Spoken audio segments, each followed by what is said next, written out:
कलम वाचता आली म्हणून आसाममधल्या प्रोफेसरचा जीव वाचला. 22 एप्रिल कोलगावमध्ये पर्यटकांवर दहशतवादी हल्ला केला.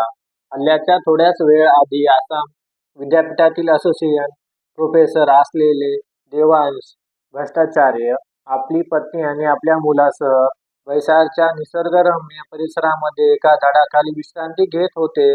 तेव्हा अचानक त्यांच्या शेजारी बसलेल्या काही जणांनी कुराणमधल्या कलमा वाचताना त्यांनी ऐकल्या. परिस्थिती लक्षात घेता देवांश यांनी कलमा वाचायला सुरुवात केली. दहशतवाद्यांपैकी एक देवांशच्याकडे आला आणि त्याने देवांशच्या बाजूला असलेल्या एका व्यक्तीच्या डोक्यात गोळी झाडली. त्यानंतर त्या दहशतवाद्याने देवांशला त्याच्याकडे पाहून तू काय करतोयस असे विचारले. तेव्हा त्याने न थरथरता देवांशने आणखीन जोरात कलमा वाचू लागला.